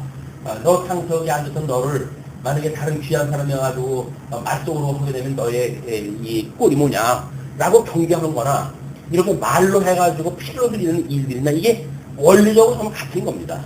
이런 그 문제를 우리가 어떻게 말씀의 원리로 이해를 해서 예수 그리스도의 비하의 신분을 깨닫고 승기의 이걸 깨닫고 본된 삶을 살아가는지 이런 것이 믿음으로 살아가는 우리들의 건덕의 문제예요. 믿음으로 산다는 이야기가 뭐 나 죄인데도 불구하고 주님께서 의롭게 해주셨지 뭐 내가 내 의로 의로워진 건가? 그래서 그 이후에 일어나는 일에 대하여 아무런 무감각하게 생각을 한다는 이야기는 칭의를 칭의로 여기는 게 아니에요. 우리가 뭐 끊임없이 이야기를 하지만 1만 달란트 탕감받은 사람들이 100데나리온 빚진 자에 대하여 용서하지 않는다는 이야기는 거짓말입니다. 우리가 1만 달란트 탕감받았다고 하는 걸 믿지 않는다는 이야기예요. 이게. 우리가 이쪽에 살아가는 우리의 논리, 이런 그 모든 논리가 과연 우리가 부유한가, 주님 한 분만으로 부유한가 라고 하는 걸로 만들어지는 해석들이에요. 이게. 근데 이분으로 두려워하지 않는다고 한다면 믿지 않는 사람들의 이야기처럼 뭐 예수 믿는다고 해가지고 뭐 밥 먹여줘? 라고 하는 거 다를 게 없잖아요. 믿지 않는 사람들은 그러잖아요. 예수 믿고 구원받으세요 그러면 예수 믿는다고 밥 먹여줘? 라고 이야기한단 말이에요. 근데 예수를 믿는다고 하는 우리는 정작 뭐라 그래요? 예수 믿는다고 뭐 밥 먹여줘? 여기서 내가 뭘 해야 돼요. 그러니까 내 인간적인 방법을 동원하다 해야 되고 상대적인 우위를 뭐 이렇게 장악을 하기 위해서는 상대방을 밟고 올라가야 되고 이런 것들이 교회에 그냥 우리들의 문화라고 한다면 이거는 신령한 세계의 성령의 소욕을 이끌림을 받는 성도들의 삶이 아니죠. 철저한 인간적인 삶이다. 자, 그러면서 이제 그 6절로부터 12절까지 유다의 죄악상을 이렇게 고발합니다. 이스라엘 모든 방백은 각기 권세대로 피를 흘리려고 내 가운데 있었도다. 모든 방백이 각기 권세대로 피를 흘리려고 내 가운데 있었도다. 그들이 내 가운데서 부모를 업신여겼으며 내 가운데서 나그네를 학대하였으며 내 가운데서 고아와 과부를 해하였도다. 이건 보호를 받아야 될 그런 그 대상자들을 그 이야기에 보호를 받아야 될 대상자들을 지금 현재 가지고 있는 조건으로 해도 그들을 압제하는 대로 너희들이 그렇게 행하였다. 그런 거 이야기죠. 너는 나의 성물들을 업신여겼으며 나의 안식일을 더럽혔으며 하나님이 좀 성물, 제물과 제사를 드리는 규례에 따른 모든 그런 그걸 규례를 갖다 주신 것이 있는데 그런 걸 전부 없앤다는 거야. 우리가 하나님이 다 언약대로 해 하신 건데 이렇게 믿는 사람은 아마 이때 없었을 거예요. 이게 이때는 어떤 인간의 불이 이런 걸로 인해 가지고 하나님 한 분만으로 뭐가 부족한 거예요. 하나님 한 분으로 부족한 것이 뭡니까? 마이너스 2%예요. 하나님 믿는 건 좋은 것 같은데 뭔가 부족해요. 그걸 어디로 채워야 됩니까? 우상한테 채워야 되겠죠. 우상한테 하게 되면 볼거리가 있거든요. 이쪽에 가면 볼거리가 있어요. 우리의 눈을 즐겁게 해줘요. 그거 끝나고 파티가 나게 되면 뭐 먹는 고깃덩어리도 좀 얻어먹고 하는 그런 입도 즐거운 일이 있고 그러잖아요. 근데 이쪽에 뭐 하나님 앞에 제사를 드린다는 이야기는 아무 눈에 보이지 않는 하나님 앞에 이걸 예배를 하다 드려야 되니까, 이 사람들한테는 하나님을 믿는다고 하는 것이 왠지 바람을 잡는 것 같은 거예요. 공허한 거예요. 원래 믿음의 세계는 이것이 바라보는 것들이 실상이고 보지 못하는 것들의 증거입니다. 현재 되어진 걸 믿는다고 하는 건 믿음이 아니죠. 현재 되어진 건 확신이에요. 그리고 이거는 우리 사실적으로 해도 확인되어지는 일이지, 이건 믿음의 영역이 아니란 말이에요. 그 믿음의 영역을 우리가 여기서 놓치게 되면 이 눈에 보이는 거에 우리가 급급해가지고 눈에 보이지 않는 하나님, 그의 나라와 그의 의, 여기는 관심이 없어요. 여기에 오직 우리의 마음이 있을 수밖에 없다. 네, 그러면서 구절을 뇌 가운데 피를 흘리려고 이간을 붙이는 자도 있었으며, 그 이간이라고 하는 것이 인간적 혈통으로 해서 만들어지는 이런 부분들이에요. 그래서 우리 고린도전서에서 누구한테 세례를 받았는가 라고 하는 그 문제를 지금 사도 바울이 지적을 하는 일은 이런 당파의 문제거든요. 당파라고 하는 것은 예수 그리스도를 한 분으로 해가지고 주님의 몸된 교회가 한 몸이라고 하는 것을 지금 하나님께서 끊임없이 가르쳐 주는 거 아닙니까? 이건 한 몸이다 라고 그러는데, 한 몸이라고 하는 성도들이 교회 중에 들어와가지고 시기하고 질투하고 미워하고 그렇게 해가지고 결국 A와 B라고 하는 사람 사이에 이간을 놓고 해서 갈라지게 만들고 라고 하는 것은 주님의 몸된 교회를 허는 일에게, 이런 게 감지가 안 되어지니까 그냥 일상으로 집에서 하던 버릇 그냥 우리가 살아가는 거예요. 과거에 구원받기 전에 하던 일들 그냥 하는 거예요. 뭐 다 인생 그러고 사는 거지 뭐. 왜 아니겠어요? 그게 즐겁다고 한다면 그걸 갖다 해가지고도 저녁에 들어가게 되면 하나님 앞에 기도할 때, 아이고 하나님 내가 이렇게 부족한 나예요 라고 하는 기억이 나고 깨달아지고 해서 하나님 앞에 회개를 갖다 하고 이렇게 돼야 되는데, 그렇지 않고 당연한 거지 무슨 뭐 라고 만약에 만들어진다고 한다면 이거는 하나님의 의를 모르는 철하다.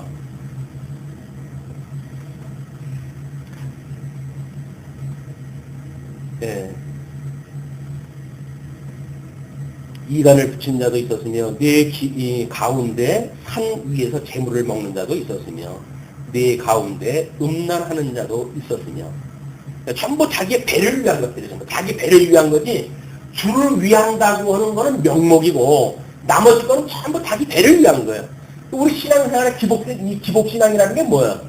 전부 자기 배를 위한 것들이니까요.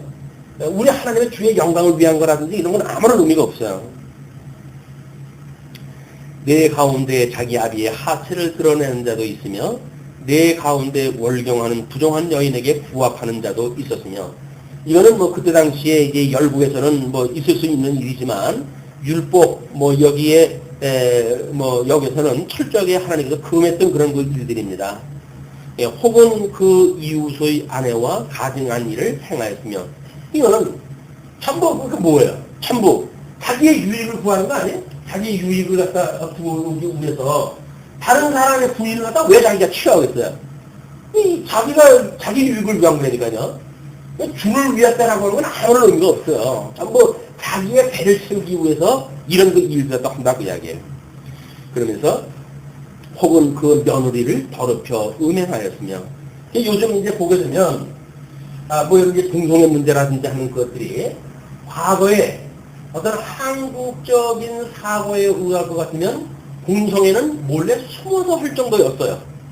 근데 그것이 점점 뭐 다른 사람들 앞에 공개되어지고 그것을 사회가 받아들여지게 되어지고 이런 문화가 만들어져 가니까 점점 확장되어지는 거예요. 그러면 옛날에는 많은 사람들이 다 숨어가지고 그 일을 갖다 했나요? 아닌 거예요. 그때는 소수였어요. 근데 사회가 그렇게 되어지니까 호기심이 만들어지고, 그 길로 가게 되면, 자연스럽게 양성애자로, 동성애자로 살아가게 되는 거죠. 그걸 정죄한다고 하는 의미가 아니에요. 하나님께서 하지 말라고 했던 지금 이 어떤 윤리에 대한 이야기를 하나님께서 지금 이 지적을 딱 하시는 이유는 하나님께서 좋아하시는 뜻이 무엇인가에 대해서 포커스가 맞춰져야 되는데, 인간들은 자기가 좋은 것 쪽으로 자꾸 포커스가 맞춰진다고 하는 걸 고발을 닦은 거란 말이에요. 예, 우리가 정말 이 자기의 유익을 위해서 살아가는 일이 얼마나 참혹스러운 건지 이런 거를 우리가 어떤 구약적인 성경의 개념을 통해 가지고 이것이 감각적으로 느껴져야 되는데 이 감각적으로 느껴지지 않으면 세상이 다 당연한 거 아닌가? 자본주의 사회에서 당연한 거지 라고 이야기를 하는 그거는 신앙적으로 아무 도움이 안 돼요. 세상의 논리를 가지고는 우리들한테 당의를 줄 수가 있어요. 세상이 다 그렇지 너만 그러니? 라고 해서 이쪽에서는 위로가 받을는지 몰라요. 근데 이쪽에서 위로를 받는 거는 하나님 나라에서는 정죄받는 일이에요.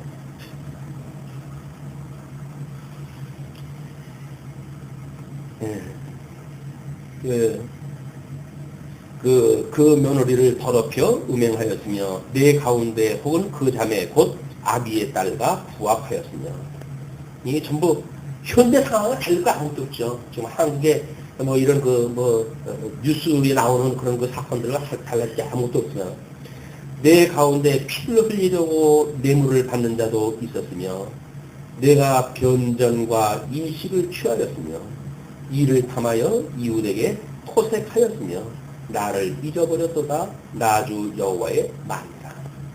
그러니까 경제적으로 해가지고 지금 어떤 이런 거 문제도 하나님 한 분으로 족해요 라고 한다면 우리들의 만들어지는 모든 부부 이 부는 누구로부터 온 거예요? 우리 하나님께로부터 많이 넘었다고 이런 위로가 만들어지니까 현재 가지고 있는 거는 지적할 수가 있는 거예요. 근데 세상의 어떤 상대적인 평가를 보니까 부족한 거예요. 부족하니까 하나님 앞에 원망으로 돌아가게 될 수밖에 없죠. 이것이 결국은 합력으로 해도 우상 숭배하는 세상 논리에 우리가 함몰되어지는 사건들이다. 아흔 앞에 있는 사람이 한 마리 채우려고 하는 것이 인간의 이 욕구 아닙니까? 욕구를 채워가지고 만족받는 방법이 없어요. 하나님께서는 이것이 나로 너희들이 만족을 얻어야지 세상의 것들로 너희들이 만족을 얻을 수가 없는 거야. 이걸 끊임없이 이제 우리한테 말씀을 해주신데도 불구하고 우리는 하나님 한 분을 가지고는 왠지 그런 거야. 만져지지도 않아요. 어떻게 하겠어요. 그러니까 믿는다고 하는 거는 명제적으로 명분을 삼고 살아가는 삶은 세상의 방법대로 그냥 살아가는 것이 종교행위입니다. 종교행위. 믿지 않고 사는 종교행위다.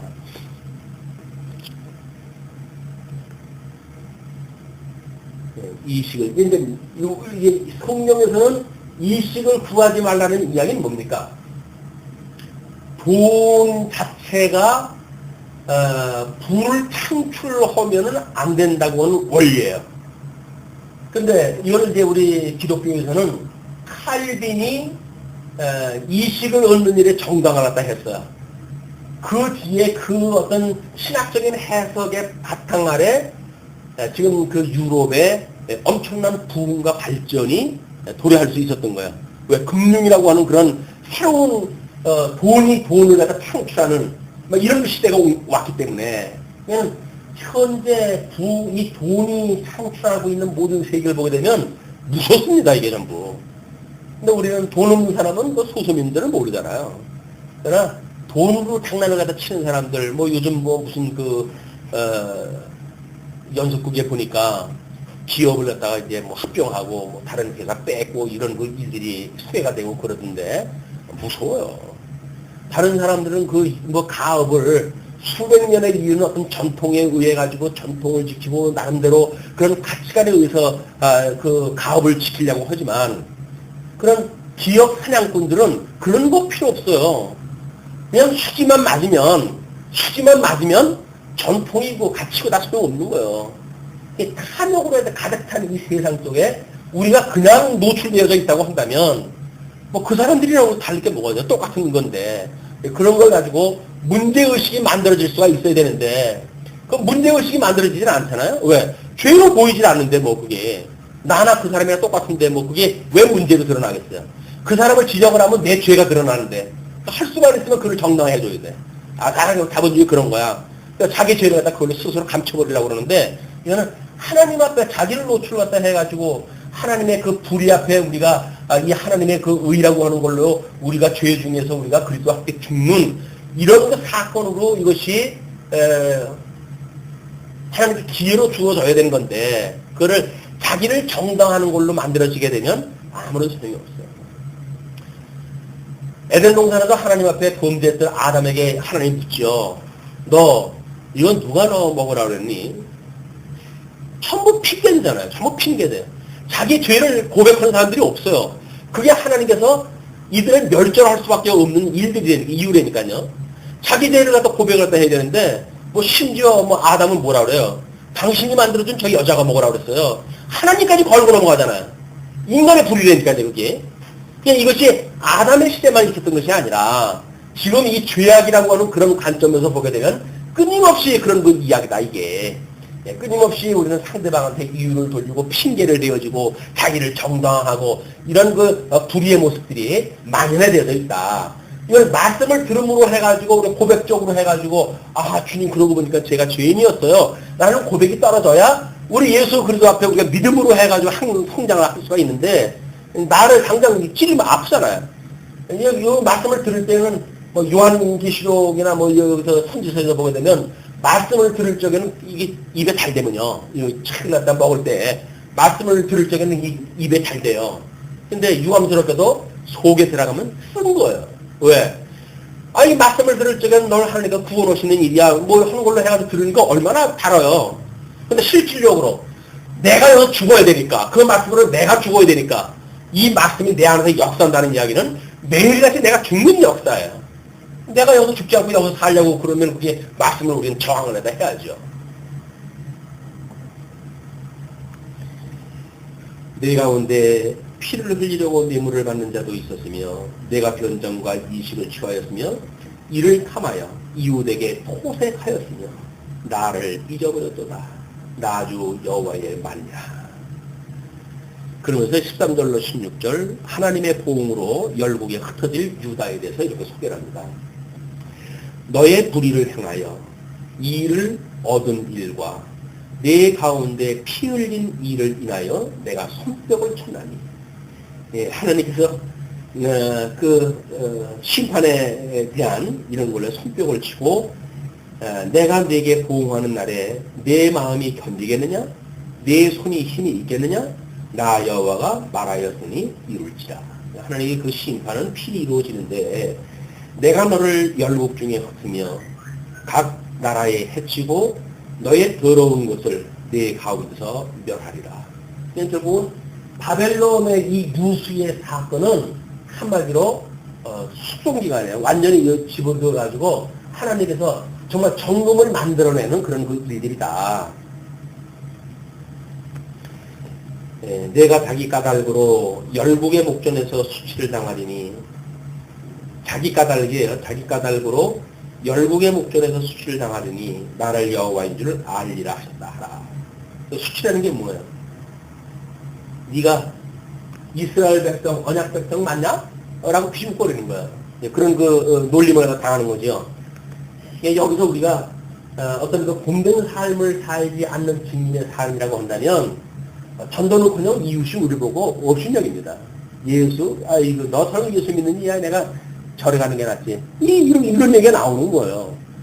예수 갖다 믿는 뭐 전도 갖다 한다고 한다면 정말 예수 믿는 것이 너무나 행복해서 이쪽에서 우리가 그렇게 탐욕과 이런 뭐 엄청난 일로 인해 가지고 고민을 안 해도 돼. 이렇게 자유로워가지고 우리 주님 한 분만 우리가 행복하고 그분 한 분만 우리가 부여한 거야. 눈에 보이지 않는 영원한 세계의 가치를 우리가 갖게 되어지는 거야. 뭐 이런 자부심이 있어야 되는데 이런 자부심이 아니라 예수 믿는다고 하면서 맨날 이쪽에 걸로 해가지고 끌 하니까 다른 사람들이 봤을 적에 야 예수 믿는 너나 믿지 않는 나나 다를 게 뭐가 있냐? 그런 거 이게.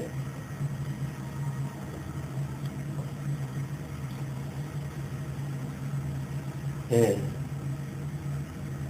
17절부터 22절까지 풀무 속에 찌꺼기 같이 녹을 이스라엘에 대해서 이렇게 이야기합니다. 여호와의 말씀이 내게 임하여 가라사대 인자야 이스라엘 족속이 내게 찢기가 되었나니 곧 풀무 가운데 있는 노시나 상납이나 철이나 납이며 은혜 찢기로다. 그러므로 나주 여호와가 말하노라. 너희가 다 찢기가 되었은즉 내가 너희를 예루살렘 가운데로 모으고 사람이 은이나 놋이나 철이나 납이나 상납이나 모아서 풀무 속에 넣고 불을 불어 녹이는 것 같이 내가 노와 분으로 너희를 모아 거기 두고 녹일지라. 여기가 어디예요? 그럼 지옥이 되니까요. 지옥이에요. 여기 화염불 속에다 집어넣어가지고 여기 끊임없이 불길이 끊이지 않는 그런 불구덩이 속에다 넣어가지고 심판한다 하시는 거예요. 그것이 풀무 속에다 넣고 불을 불어가지고 녹이는 것 같이 그런 일들이다. 내가 너희를 모으고 내 분노의 불을 너희에게 분즉 너희가 그 가운데서 녹되 은이 풀무 가운데서 녹는 것 같이 너희가 그 가운데서 녹으리니 나 여호와가 분노를 너희 위에 쏟은 줄을 너희가 알리라. 그래서 이제 바벨론은 완전히 포로가 되어졌을 때 비로소 이거 하나님께서 말씀하신 대로 완전히 우리가 망했네 라고 깨달아지는 거예요. 이렇게 역사가 끝나는 사람들은 이제 살 소망이 없죠.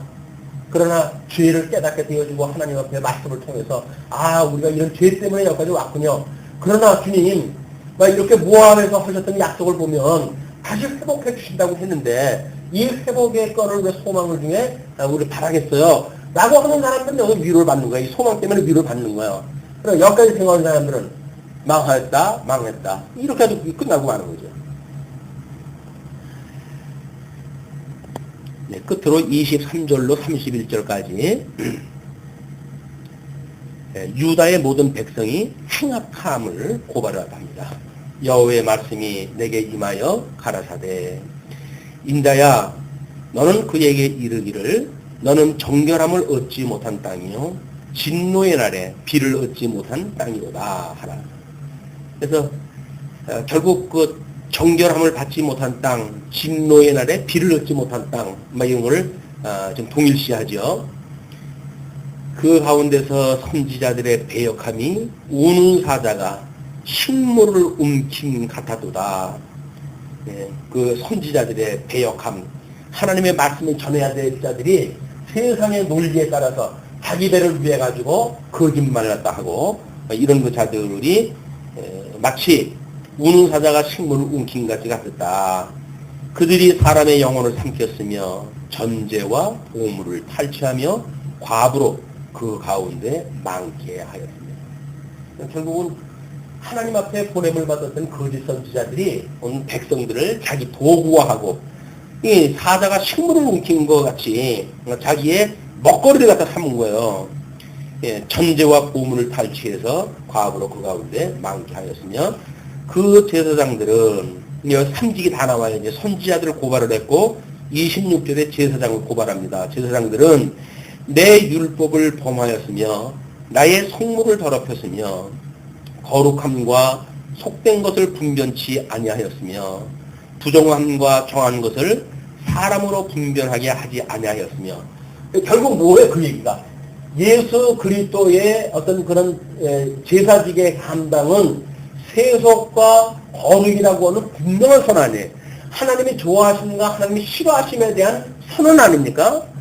그런데 이때의 그 제사장들은 이런 걸 구별하지 않은 거예요. 정함과 부정함을 구별하지 않는 거예요. 왜? 자기 배를 위해 가지고 적당히 이렇게 했기 때문에. 그래서 사람으로 분별하게 하지 아니하였으며 그 눈을 가리워 나의 안식일을 보지 아니하였으므로 내가 그 가운데서 더럽힘을 받았느니라. 안식일, 하나님께서 안식을 누리도록 이제 에덴 동산에 그들을 불러다 두었는데 결국 그들이 쫓겨났잖아요. 이걸 모형적으로 보여주는 안식에 대한 문제가 성전 제사로 이루어지는 건데 그 성전 제사라고 하는 이런 그 성전 제사로부터 이들이 그걸에서 다 부정하게 여기니까 그 성전 제사를 통해서 받아야 되는 정함과 부정함의 구분 이런 것들이 다 무상돼 버리고 만 거죠. 이것이 이제 우리 예수님한테 와서도 마찬가지예요. 예수 그저 믿는 우리들인데 성도가 의와 진리의 거룩으로 새로운 피조물이 된 거 아닙니까? 새로운 피조물이 되었다는 이야기는 결국은 거룩한 성도의 삶이에요.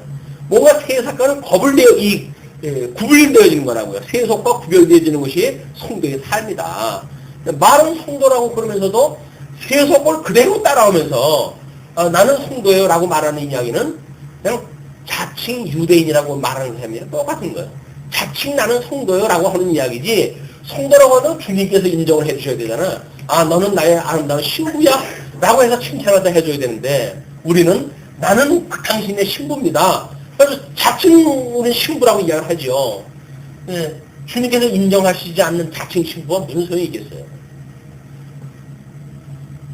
그것이 안식을 누리지 못하는 일이고, 지금도 마찬가지로 아까 우리들이 이야기했던 예수 그리스도의 부여에 참여한다는 이야기가 안식에 참여하는 이야기인데, 그 안식에 참여하지 아니하고 세상의 이 번잡스러운 것들을 추구하기 위해서 여기서 머리가 터지도록 싸우니까 안식을 누릴 시간이 있어야죠. 전부 이거 세상에서 이거 투쟁 관계를 통해 가지고 뭔가를 살아가야 되니까 안식을 누릴 수가 없어요. 근데 여기서 우리들이 어떠한 여건이든지 하나님께로부터 말미암는다고 하는 믿음을 가졌을 때 비로소 신령의 안식을 누릴 수가 있다. 이거 내가 술을 써가도 되는 문제가 아니라 주님께서 지혜를 주셔야 되고 주님께서 길을 열어주셔야 되고 주님께서 여건을 주셔야 되는 일이지. 그래서 우리 하나님 앞에 조용히 무릎 꿇고 기도하는 일이지, 세상에 나와 머리 터진다고 싸워서 되는 문제가 아니다. 근데 믿지 않는 사람들한테도 그런 일이 잘 되는 사람들이 있어요, 또 이게. 그러니까 믿는 사람들이 믿지 않는 사람들의 그런 걸 보고 믿지 않는 방법도 되네 라고 믿으니까 자기 믿음을 버리는 거예요. 자기 믿음을 배신하고 그 길을 따르는 거다. 자, 이제 그렇게 하고 27절에는 방백들이죠. 이 왕직임에 대한 그런 일들을 나눠가지고 있는 지도자들입니다. 그 가운데 그 방백들은 식물을 삼키는 이리 같아서 불의의 일을 취하려고 피를 흘려 영혼을 멸하거늘. 장로라고 한다면 당신네 그런 다스려야 되는 백성들을 갖다가 보살피고 이래야 될 그런 직분자들 아니에요? 그런데 불의의 일을 취하고 피를 흘려가지고 영혼을 멸하는 이런 죄를 범하게 되는지요. 그 선지자들이 그들을 위하여 회를 치라고, 그 거짓말을 위해 가지고 결국은 회를 쳐요. 스스로 허탄한 이상을 보며 거짓 복수를 행하며 여호와가 말하지 아니하였어도 주 여호와의 말씀이라 하였으며. 자칭 선지자들이 자칭 선지자. 하나님이 말하지 않은 거 지가 말하면서 하나님이 말했다고 이야기를 하고, 이 땅 백성은 강포하며 늑탈하여. 우리 빌보서의 그 수신자들이 장로들과 성도로 구분했다 했는데 29절에 백성에 대한 걸 이야기를 하잖아요. 그때 있는 어떤 종교 지도자들, 선지자들, 제사장들 또는 이런 방백들, 이런 사람들뿐만 아니라 이 땅 백성도 이제 고발이 돼요. 이 땅 백성은 강포하며 늑탈하여 가난하고 궁핍한 자를 압제하였으며 우고한 자를 불법하게 학대하였으므로 이 땅을 위하여 성을 쌓으며 성 무너진 데를 막아 서서 나로 멸하지 못하게 할 사람을 내가 그 가운데서 찾다가 얻지 못한 거로 스스로 자정하고 하나님을 경외할 때 하나님께서 오랫동안 참고 기다리신 거야. 그래서 이 바벨론의 포로로 끌려가는 것도 1차 포로, 2차 포로, 이걸 한 10년 상관 속에 기다리고 하셨던 거야. 그냥 마지막 진노의 그런 때까지 간다고 하더라도 백성들은 할 얘기가 없어요. 하나님께서 오래 참아주셨거든요. 내가 내 분으로 그 위에 쏟으며 내 진노의 불로 멸하여 그 행위대로 그 머리에 보응하였느라 나주 여호와의 말이라. 하나님께서 행위 언약대로 망하게 하시는 것이 분명한 거예요. 이거를 어떻게든지 해가지고 아니다 하나님께서 은혜 언약 가운데 이걸 그냥 주셨다 이렇게 끌고 나가려고 그런다면 성경 전부 고쳐야 돼요. 하나님 행위 언약대로 다 망하게 하시는 거예요. 그러나 이미 모세 오면서 언약했던 그 언약을 기억을 하시고 애굽에서 그들을 불러냈던 것처럼 다시 여기서 제2의 출애굽 이걸 시키시겠다 그 이야기예요. 이것이 우리가 고난 가운데 있었던 주님을 불러내신 우리 하나님의 섭리고 우리가 끊임없이 주님의 몸된 교회의 견인의 섭리를 우리가 소망 중에 바라보고 살아가야 될 성도들의 지표란 말이에요. 우리들한테 이 고난의 삶을 우리가 주셨다고 하더라도 음부의 권세가 무너뜨리지 못하는 우리 교회를 세워서 끊임없이 우리를 붙들어 하신다 라고 하는 걸 믿는 이마다 믿는 성도들마다 우리는 이런 그 불신앙에 대한 것들을 이거를 나의 고백으로 하게 되어지고 내가 지금 오늘 여기까지 붙들려 있는 것은 주님의 은혜라고 하는 걸 우리가 기억하는 일이야말로 하나님의 의를 인정하는 일이다. 예.